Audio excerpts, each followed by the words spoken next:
live mula sa GMA Network Center. Ito ang 24 Oras.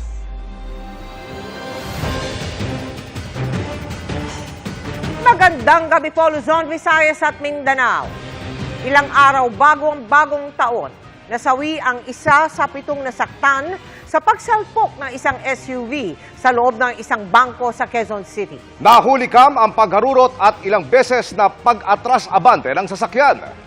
Hawak na po ng pulisya ang driver na nakatakdang isailalim sa inquest. At nakatutok si Ivan Mayrina. Naging balang marami ng araruhin ng isang SUV ang branch na ito ng Bangko de Oro sa barangay Pasong Putik proper sa Quezon City bago mag-alas 5 kahapon. Kanina ay nilabas sa pulisya ang kuha ng CCTV kung saan nakita ang mga pangyayari. Sa kuha ng CCTV sa entrance ng bangko, makikitang paatras ang SUV. Sa inisyal na investigasyon ng QCPD Traffic Sector 2, nabangga raw nito ang isang AUV na nakaparada rin doon. Pagkatapos ay bigla itong humarurot papasok sa bangko.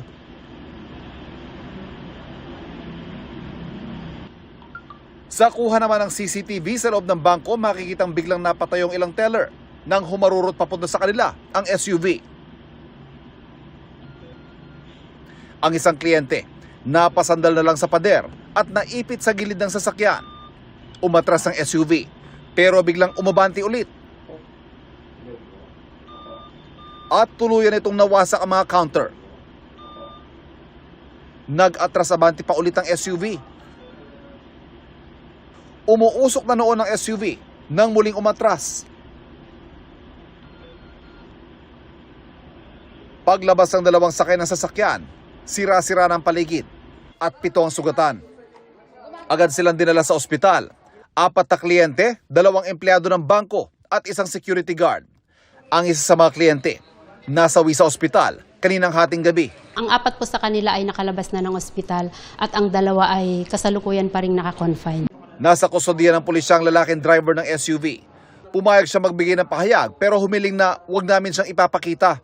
Nagsinyal yung guard na iatras ko yung sasakyan ko. Pagkatapos, ganun ko, natrasan yung hindi mapigilan, yung sasakyan. Tapos, ilagay ko naman sa dumiretso na naman. Hanggang ganun, dumiretso, diretso sa hams na yon, pumasok pa sa loob, hanggang na-accident yung mga tao sa loob. Naapakan din yung accelerator na umatras, pero hindi mapigilan yung sasakyan. Handa raw siyang tumulong sa mga biktima. Pasensya kayo, hindi ko ginusto ganito mangyari sa akin na kayo po ay gumawa ka ng mga ganitong sakuna na kayo po ay maaksidente. Isa sa ilalim sa inquest ng driver at maharap siya sa reklamong reckless imprudence resulting in homicide, multiple physical injuries and damage to property. Sa isang pahayag, sinabi ng BDO na nakikipag-ugnayan sila sa mga otoridad kaugnay ng insidente. Tinutugunan daw ng bangko mga pangangailangan medikal ng mga nasaktan. Prioridad daw nila ang kaligtasan ng mga customer at ng empleyado ng bangko. Para sa GMA Integrated News, Ivan Mayrina, nakatutok, 24 Oras. Iba yung ingat naman sa mga babiyahe ngayong magbabagong taon. Sa Quezon, hindi bababa sa 5 ang sugatan sa salpukan ng bus at truck. Nangyari po yan sa bahagi ng Maharlika Highway sa barangay Kalumpang ng Tayabas, Quezon. Dinala ang 5 sugatan sa pagamutan. Sa tindi ng impact, nawasak ang harapang bahagi ng truck habang nagkabasag-basag ang windshield ng bus. Ayon po sa pulisya, papuntang Maynila ang bus na may sakay na isang grupong nanggaling daw sa isang paskuhan. Palusena naman ang truck. Patuloy ang investigasyon sa insidente. Sa mga sasakay po ng mga bus pa-probinsya, halos paubos na ang ticket sa ilang biyahe. Nakatutok live si Oscar Roy. Oscar! Yes, Emil, kumpara nga kahapon, mas marami na ang dumagsang mga pasero sa mga bus terminal ngayong araw. Mga biyahe naman sa iba't ibang lugar gaya ng Bicol, fully booked na. Daig ba kamo ang mga blockbuster na pelikula sa haba ng pila ng mga gustong makasakay sa mga bus sa terminal na ito sa EDSA Cubao, Quezon City? Tila halos magkapalitan na ng muka sa tindi ng siksikan. Pati nga sa mga palikuran, pila rin. Buti na lang at tuloy-tuloy ang labas at pasok ng mga bus. Kaya kahit maraming pasahero, sumasapat ang masasakyan. Maliban na lang sa mga biyaheng pakagayan na nagkakaubusan na rin ng mabibiling tiket. Kakabaka ba tuloy ang mga tulad ni Emerson na nagbabaka sakali na lang makabili ng tiket. May work pa po kasi kami. Ngayon, nag-half day lang po kami sa trabaho para makasakay lang dito. Ang ilan, handa raw tumayo sa may pasilyo ng bus, makauwi lang. Given na po yung fact na yan kasi nga po uwian ng mga nagtatrabaho dito sa Manila. So marami po talaga ang pasahero. Marami na rin chance passenger dito sa may Victory Liner sa may EDSA Camias, kabilang si Aling Lita na nagkukumahog makauwi sa Tabuk, Kalinga. Antok na pero di raw niya magawang umidlip sa pwesto sa takot na maunahan sa pila. Kasi inaantay mo nga yung bus na pag sakayan mo, kung nakakuha ka ng ticket, saka na lang matutulog. Sakay na kami. Tuwang-tuwa naman si Aling Darlene nang sa wakas ay nakasakay na ng bus matapos magbakasakali ng ilang oras. Matagal po sir, alas 7, dito na po kami, 6:30 yata, dito na kami. Hanggang anong oras na eh. Nagbunga naman ang pagsasaga. Opo sir, mayroon naman. Samantala sa may DLTV, bilang na lang ang mga chance passenger dahil maraming nakabagbok ng maaga. Pero delayed pa rin ang biyahe. 7:30 yung biyahe namin sana. Wala pa rin. Walang magagawa kundi maghintay. Kapag na-traffic, yung talagang madidelay po. Kasi gawa ng maraming nabiyahe, peak season. Yun, delayed talaga po ang dating ng mga bus. Naiintindihan namin yung traffic. Ang kaso nga, dapat sinasabi nila na ganito, alas 9 na tayo makakalis. Sa may PITX kanina, di pa man bukas ang ticket booth pa Bicol, nakapila na ang ilang mga hopeful. Kabilang ang mga magdamag na nagbabad sa terminal, makauwi lang sa mga pupuntahan sa mismong salubong sa 2024. Ang mahigit 70,000 pasahero roon as of 3 p.m. kanina, posible raw umabot sa 150,000. Samantala, Emil, una nang ginarantiya ng LTFRB na walang dapat ikabahala ang mga biyahero. Sapat daw ang mahigit 1,000 special permits na inisyu nila para marami ang makabiyahe. Emil? Maraming salamat, Oscar Oida. Sa mga inabisuhan namang tataasan ng upa sa bahay para sa 2024. Tandaan ang itinakdang limitasyon ng gobyerno para hindi kayo singilin ng sobra. Kung magkano lang dapat ang dagdag renta, tinutukan ni Marisol Abduraman. 8 taon nang nangungupahan si Michael Jerome Mendoza at sa 40% raw ng kita niya sa BPO industry na pupunta lang sa pambayad sa renta ng bahay. Hindi naman daw sumasabay ang sahod. For the increase naman, sana naman may increase din ang sahod. Because ang 1,000 natin yun, parang 50 na nga lang. Para hindi sobra, nilimita ng National Human Settlement Board sa 4% lang ang pwedeng itaas ng renta sa buong 2024. Pero para lang sa mga buwan ng upa sa 10,000 piso. 25% ng ating mga nangungupahan, ang binabayad po nila is 10,000 and below. Tiningnan din nila kung magkano ang income natin this year. Ang average income po natin is roughly about 7%. So kung maglalagay po tayo, itutuloy po natin yung increase natin tulad ng 11%. Mas malaki pa yun kaysa doon sa tinaas ng sweldo. Dagdag bayarin pa rin pero malaking tulong na raw para kay Mary Ann. Bago kasi nito, hanggang 11% ang pinayagang increase. Yung increase na dapat, imbis na ipambabayad na sa upa, pambili na lang ng gastusin, lalo na ngayon sobrang mahal ng bilihin. Na-adjust po na isang rate na lang ang gagamitin at pineg po natin dun sa target natin na inflation rate na 4%. Di naman tutol ang landlady na si Mercy Santos. Bagamat, hindi rin naman daw siya nagtataas ng singil kada taon. Minsan kinukonsider din namin yung financial capacity, yung capacity to pay ng nagre-rent. Kasi pag medyo hirap na nga sila, mag-i-increase ka pa, parang nakakaawa naman. Magandang kompromiso na rin daw ito, lalo na para sa ilang kailangan din magtaas ng singil sa renta. Kasi unang-una yung property tax ang taas. Tapos mahal din yung aming binabayaran annually na fire and earthquake insurance. Kung palugi naman daw kasi, baka lalo magsara ang mga paupahan at walang matirhan ang mga tao. We would just rather have it commercially leased kapag ganyan na lang. Huwag daw basta baliwalain ang nasabing kautusan dahil meron itong karampatang parusa.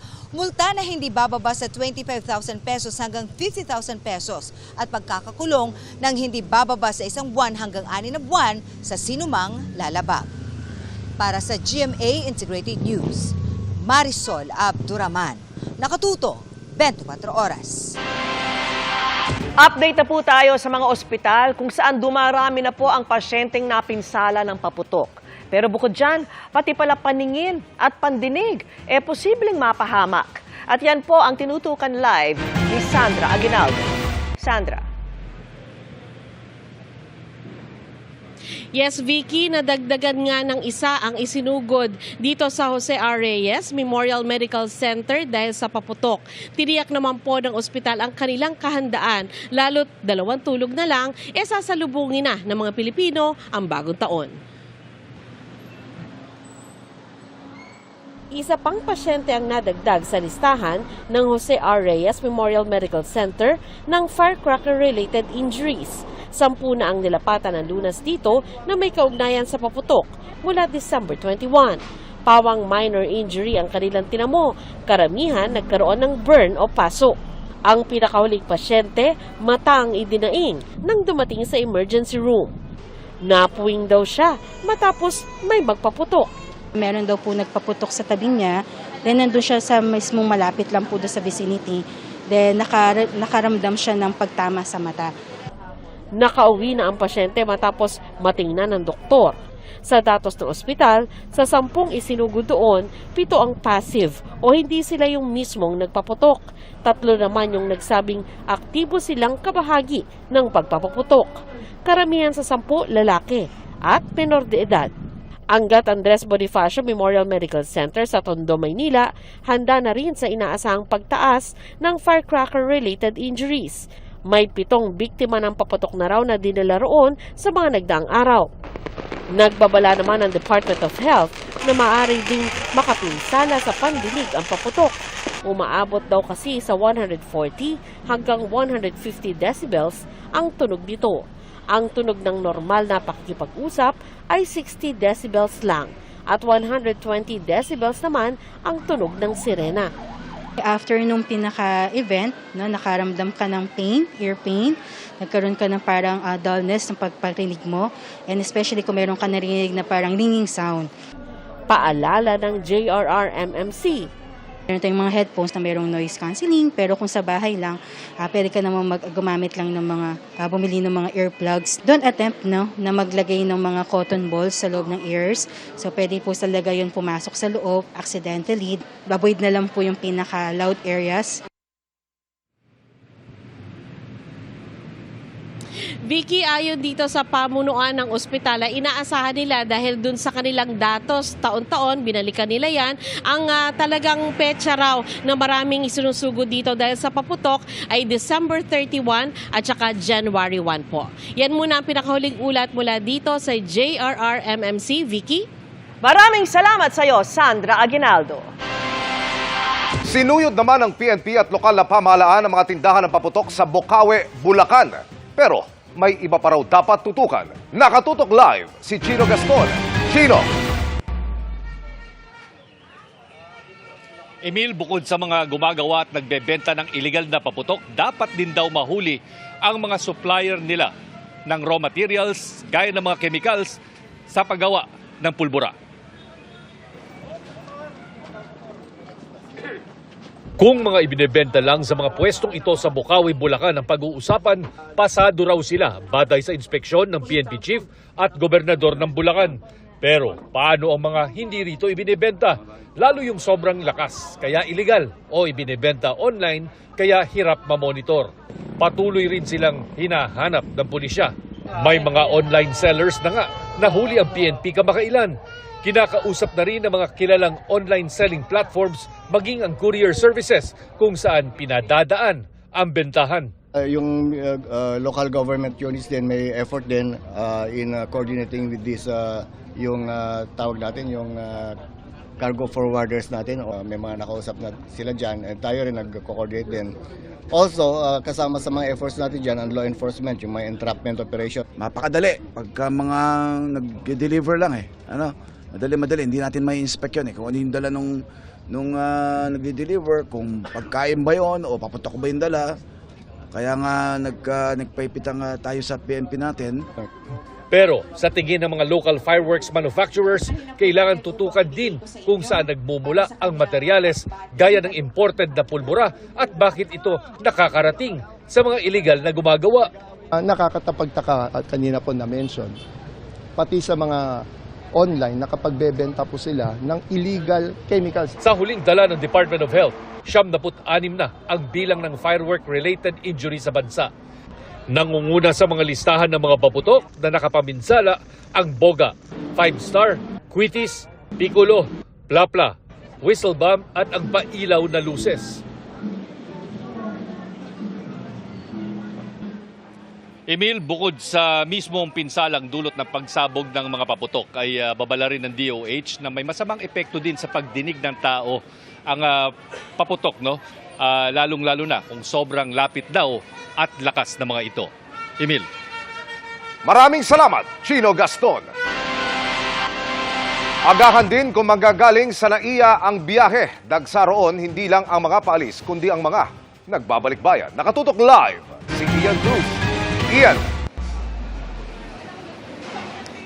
Yes, Emil, magkahalong saya at lungkot ang mga eksenang nasaksihan natin dito sa NAIA ilang araw nga bago ang 2024. Hey! Eli, it's me!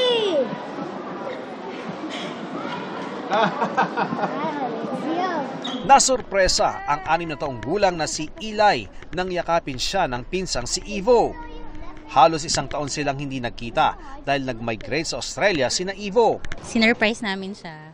He thought na ang dadating yung cousins niya from New Zealand. Still close your eyes. Open your eyes. This, it's a Robux gift card. They would give you Robux. Oh! You happy?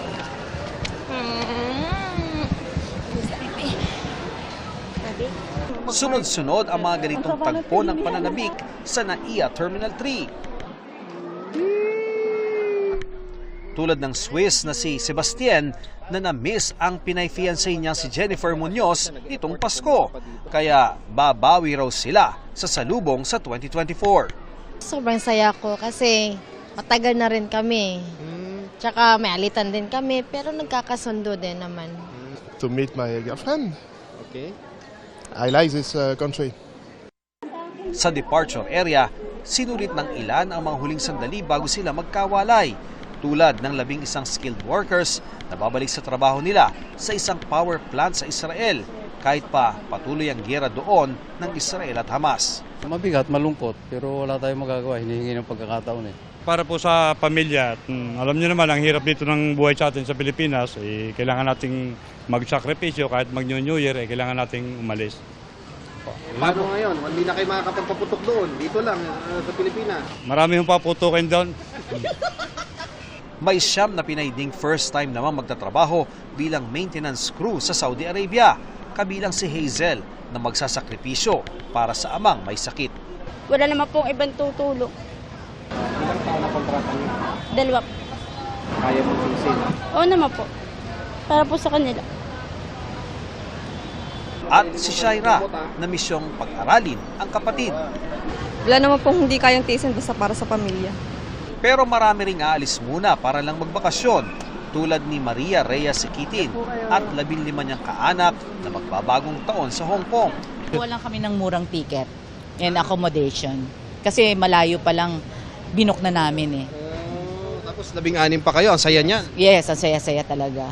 Ayon sa Manila International Airport Authority o MIAA, halos 4 na milyon na ang pasaherong dumaan sa Ninoy Aquino International Airport mula December 1 hanggang kahapon, mahigit 14% na mas mataas kumpara noong 2022. Emil, kahapon ay mahigit sa 140,000 ang mga pasaherong dumaan dito sa NAIA. Inaasahan nga ng MIAA na hanggang sa magbagong taon ay magpapatuloy yung ganyang karami na dumarating dito na pasahero kada araw. At Emil, pakita ko lamang talaga ngayon ay napakarami ng mga tao nagche-check-in dito sa isang area ng NAIA Terminal 3. Yung paligid naman nitong terminal ay talagang masikip ang daloy ng trapiko. Talagang gugugol ka ng oras. Kaya naman sa lahat na magtutungo rito para sa kanilang flight at doon sa mga susundo, maaga po kayang umalis para hindi kayo maantala. Happy New Year, Emil! Happy New Year! Maraming salamat, Ian Cruz. Arestado ang isang lalaki matapos inireklamo siya sa pagkakalat umano ng mga sensitibong video at litrato nila ng kanyang dating kasintahan. Nakatutok si June Veneracion. Nagulat at di na nakapalag ang suspect nang hawakan siya ng mga pulis habang kausap ang dati niyang live-in partner. Entrapment operation ito ng PNP-ACG o Anti-Cybercrime Group laban sa suspect na nagpakalat daw ng mga sensitibong video at litrato nila ng kanyang ex-girlfriend. Naaresto siya kahapon matapos magsumbong ang biktimang si Clarice noong araw ding yon. Ngayon, happy ako kasi yung kinatatakutan ko na gawin, nagawa ko. Kasi para lang hindi naman sa akin to eh. Hindi na raw mabilang ng biktima kung ilang beses nang nagpadala ng private video ang dating nobyo sa mga kamag-anak niya tuwing sila'y maghihiwalay. Nagkakabalikan din naman sila kalaunan. Pero na maghiwalay nitong December 22, isang katrabaho naman niya ang pinadalhan nito ng video. Dito na siya nagdesisyon na lumapit sa ACG. Buti sana kung pictures lang nawala yung mukha ko. Pati video eh. At buti kami kung isa lang. Ang dami. Sobrang pag-aapak na ginawa niya. Pagkababae ko, sobrang ubos na. 4 na reklamo ang isinampa laban sa suspect, kabilang ang paglabag sa Anti-Photo and Video Voyeurism Act at grave coercion. Ginamitan pa yan ng ICT, so 1 degree ang higher na naman ang penalty niya. So kung 6 to 12 years ang penalty niya, magiging 12 to 20 years yan pag nasintensya siya ng korte. Sinubukan namin kunin ang panig ng suspect pero tumanggi siya. Gagawin sana namin ng report yung entrapment operation. Payo naman ni Clarice sa mga kapwa babae, huwag puro puso ang gamitin kapag nasa isang relasyon. Sana malaman niyo yung limitasyon. Sana malaman niyo yung worth niyo bilang isang babae. Para sa GMA Integrated News, June Veneracion, nakatutok 24 oras. At dahil long weekend na naman, inaasahang lalampas sa 100,000 ang mga turistang darayo sa Baguio City. Dahil kalbaryo ang traffic doon sa mga nakaraang araw, may ilang solusyong inilatag. Nakatutok live si Jasmine Gabriel Calpan ng GMA Regional TV, 1 North Central Luzon. Jasmine. Emil, nasa mahigit 300 pulis ang nakadeploy dito sa may City of Pines. Kasabay nga ng pagdagsa ng mga turista ilang araw bago ang pagsalubong sa bagong taon. Para masulit ang pagpasyal sa City of Pines, maagang bumiyahe ang pamilya Manza mula sa Heron at Tarlac. Kabilang sa kanilang itineraries ang Mines View Park, Botanical Garden at Burnham Park.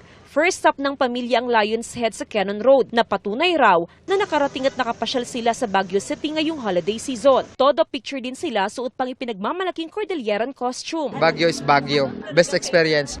Ang magkakaibigang ito mula sa Laguna, hindi na raw drawing ang matagal na planong makapasyal sa Baguio. At kahit marami na raw silang napuntahang magagandang lugar, namumukod tangi raw ang ganda ng City of Pines. Baguio pa lang, yung klima na ang iniisip malamig.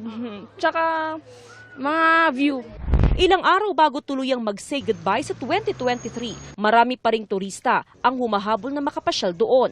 Sa bispiras ng bagong taon, bukas simula 7 a.m. hanggang 8 p.m. ang Botanical Garden. Sarado naman ito sa January 1. Sa Burnham Park, halos hindi mahulugang karayom ang bike lane. Enjoy rin sa boat ride ang ilan pang turista. Simula ngayong araw hanggang sa weekend, inaasahang lalampas pa sa 100,000 ang mga turistang aakyat sa lungsod.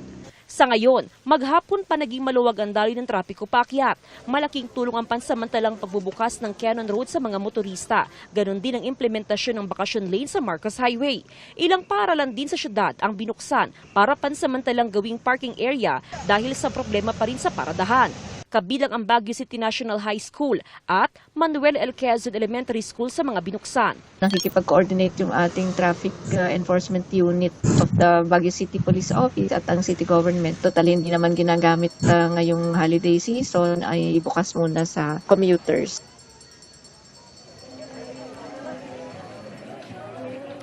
Emil, pinaghahandaan sa ngayon ng city government ang New Year's countdown. Ganon din yung fireworks display na gaganapin sa Melvin Jones Football Ground. Dito yan sa Burnham Park. Emil?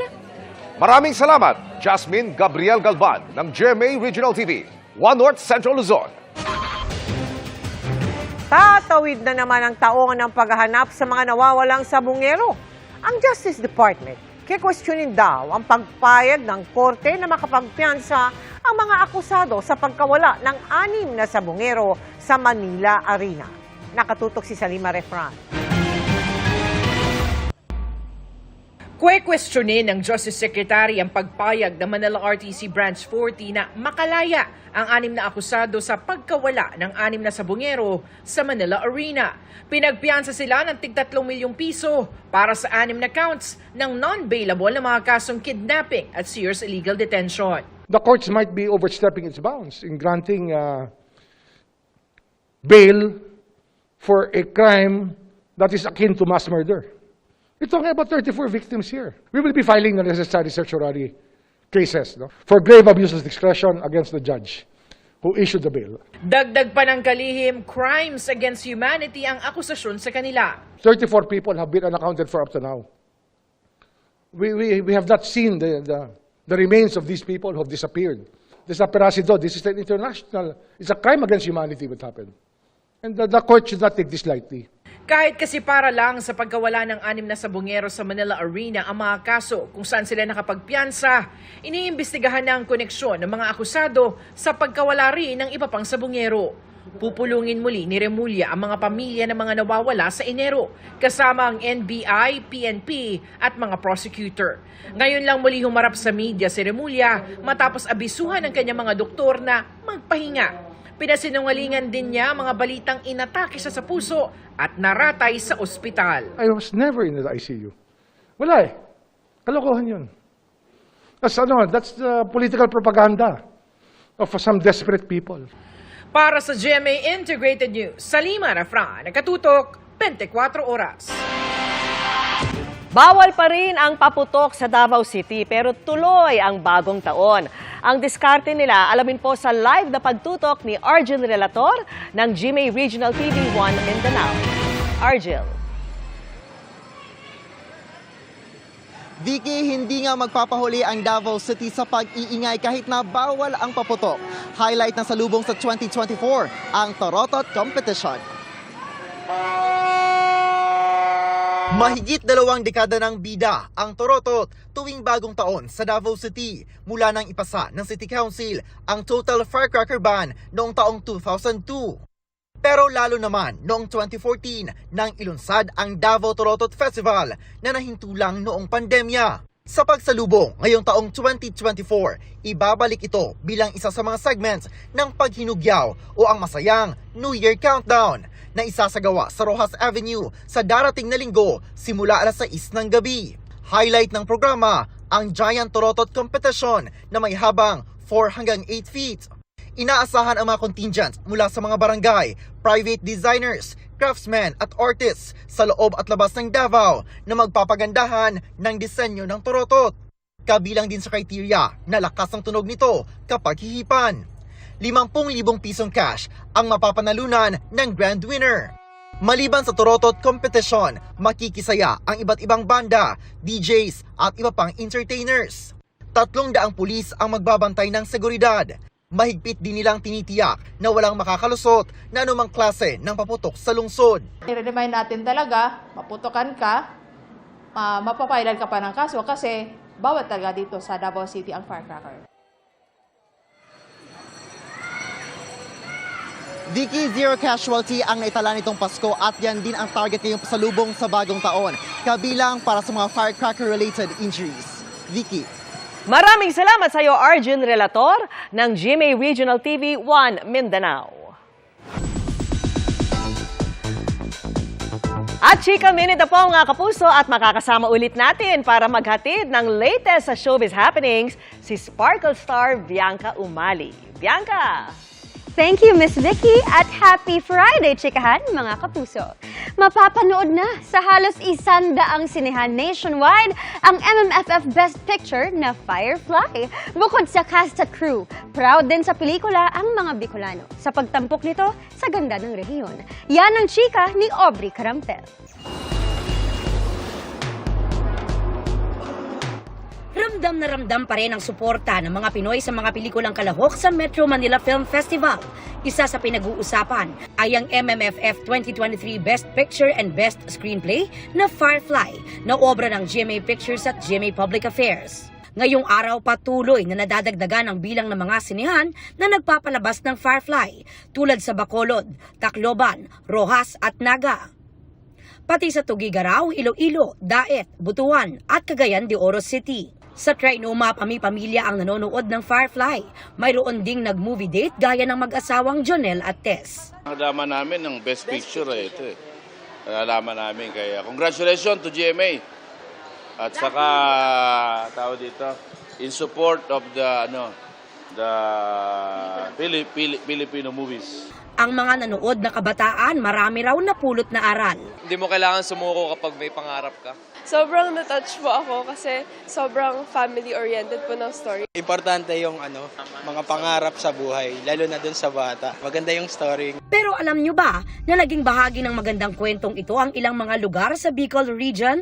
Kaya ikinatuwa ito ng mga nagtitinda sa Kagsawa Ruin sa Daraga Albay dahil malaking tulong daw ito sa kanilang negosyo. Napakalaking bagay ito para sa amin. Unang-una, sikat na dati ang Kagsawa. So, lalagyan pa natin na sikat na mga celebrity. So, malaking impact po ito sa amin, lalo-lalo na sa mga nagninegosyo. Naging sentro rin ng malalaking eksena ang ilang lugar sa Sorsogon, gaya ng Bulan Port at Gabao, Irosin. Proud din ang Department of Tourism o DOT Bicol. Malaking tulong daw ito sa pagpapaunlad ng ekonomiya at turismo sa rehiyon. And pag nakita natin yung sarili natin doon, nakita natin yung sariling lugar natin, parang nakaka-proud. At yung mga hindi naman taga dito sa atin, nung pag nakita yung mayon, parang na-excite silang gawin yun na, pwede palang puntahan to. Tila nasa alapaap naman ang Firefly stars na sina Miguel Tan Felix at Isabel Ortega nang dumalo sa block screening ng Isagel fans para sa kanilang pelikula. Present din si GMA Public Affairs Senior Assistant Vice President Angeli Atienza na sumulat ng Firefly na MMFF 2023 Best Screenplay. We're so grateful and happy rin po kami na dumadami na rin yung cinemas namin para syempre mas spread yung word, diba? And mas maraming makanood. So we're so happy. And siguro sana wini-wish namin na makatulong yung award na Best Picture para mas lalong mahikayat yung mga tao na panoorin yung pelikula namin. Game rin silang nagpa-picture sa mga tagahanga na ang ilan dumayo pa mula sa mga probinsya para mapanood ang first movie together ng Isagel. Ang ilan sa kanila, inulit na ang panonood ng Firefly. Kamusta pag pangalawang beses na pinanood? Pareho yung feeling eh. Kasi maganda talaga yung movie. Nakakaiyak, tsaka very inspiring yung story ni Tonton. Tsaka natuwa rin ako kasi na-feature yung province ko sa Bicol. Taga Sorsogon ako. Yung kahit wala yung nanay, maging matapang ka. Dapat maging matapang ka sa buhay. Yung pinakaano sa... Ang GMA Integrated News Reporters, kasama si 24 Oras Anchor and GMA Integrated News Pillar Mel Chanco, sama-sama ring nanood ng Firefly kasama ang kanilang pamilya. Aubrey Carampel, updated sa Showbiz Happenings.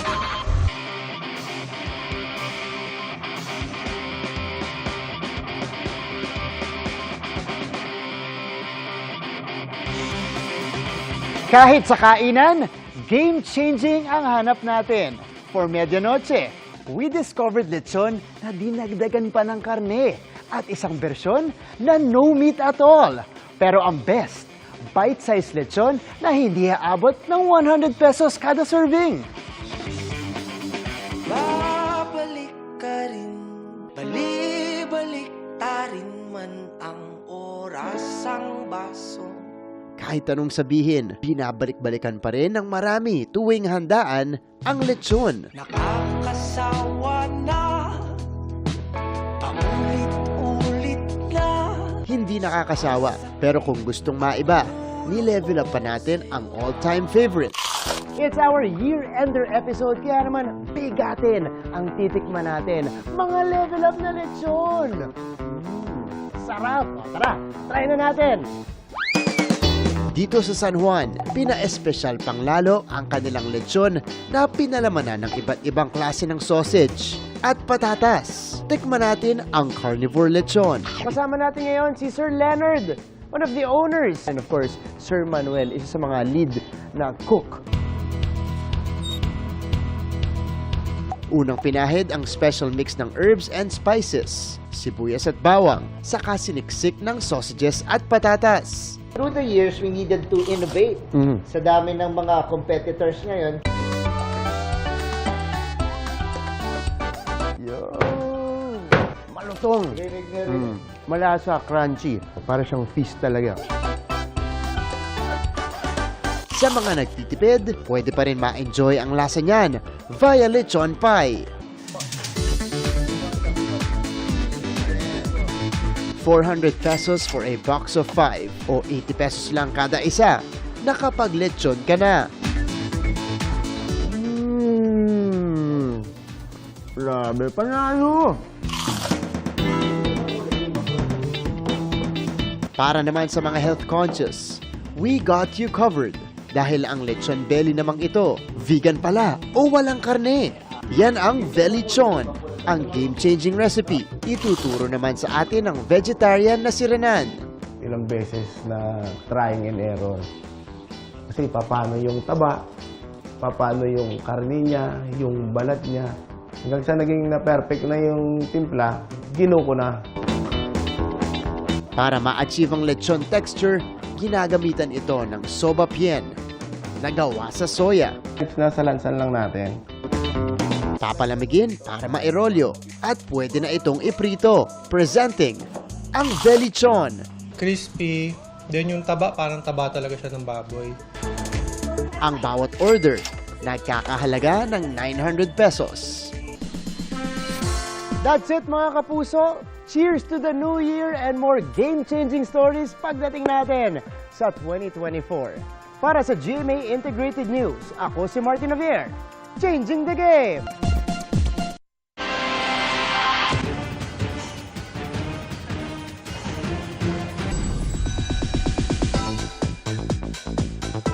Mga kapuso, alam kong na-miss natin to lahat. Kaya naman, nagbabalik ang GMA Network New Year Countdown this Sunday. Sabay-sabay nating salubungin ang 2024 ng magkakasama, kabilang rin ang pasabog performances ng iba't ibang kapuso stars. Ang pasilip sa kanilang rehearsals, ichichika ni Nelson Canlas. New Year! After 3 years, nagbabalik sa live stage sa Mall of Asia ang tradisyon ng mga kapuso kapag bagong taon, ang GMA Network New Year Countdown. Star-studded ang lineup ng mga kapusong magpapasaya sa pagsalubong sa 2024. Nariyan sila Julian San Jose, Raver Cruz, Ken Chan, Christian Bautista, Andrea Torres, Sanya Lopez, at Miss Universe Philippines Michelle D. at marami pang iba. Sinilip ng GMA Integrated News ang rehearsals ng mga kapuso stars at doon pa lang, nagpakita na sila ng mga explosive at sexy dance numbers tulad ng kay Andrea. Parang ang tagal ko nang hindi nag-sexy, pero syempre lahat gagawin natin for the countdown. I think the last time na ginawa natin to, pre-pandemic pa. Excited silang lahat dahil maitutuloy na raw nila ang kanilang panata na magpasaya ng mga kapuso sa pagpapalit ng taon. Nakaka-excite. At least ngayon ibabalik natin yung tradition na doon tayo sa Mall of Asia sa salubong ng bagong taon. Marami man daw pagsubok ang hinarap natin sa 2023. Mas magandang salubungin natin ang 2024 ng may saya at pag-asa sa ating mga puso.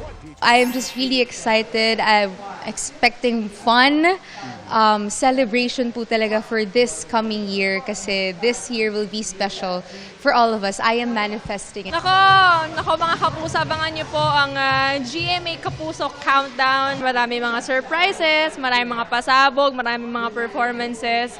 And nakaka-excite lalo kasi first time in a long time after the pandemic, na nagkaroon ulit ng ganitong klaseng show on GMA. Bilang paghahanda rin sa Kapuso Countdown to 2024, sinimula ng iset up ang stage sa MOA. Mula sa mga ilaw hanggang sa iba pang gagamitin sa party. Ilalatag na rin ang ipatutupad doong seguridad. So magpapadala po ng augmentation ng aming regional director para ma-strengthen yung security. Almost lahat po ng tao nila ay ginamit na po para ma-ensure yung seguridad ng activity ng GMA. Nelson Canlas updated sa Showbiz Happenings. And that's my chika this Friday night. Sa ngalan po ni Ia Arellano, ako po si Bianca Umali. Sama-sama po nating salubungin ang 2024 na may pasabog mula sa aming mga sangre. Ngayong bagong taon, 12 midnight ng January 1, 2024, mapapanood na ang teaser ng Encantadia Chronicles, Sangre. Happy weekend and advance Happy New Year mga kapuso. Miss Mel, Miss Vicky, Sir Emil. Happy New Year, Bianca! Salamat sa iyo. At yan ang mga balita ngayong Biyernes. Ako po si Mel Tiangco, mga kapuso. 3 araw na lang, hay. Naku, 2024, nariyan na siya. Ako naman po si Vicky Morales para sa mas malaking misyon. Para sa mas malawak na paglilingkod sa bayan, ako po si Emil Sumangil. Mula sa GMA Integrated News, ang News Authority ng Pilipino. Nakatuto kami 24 oras.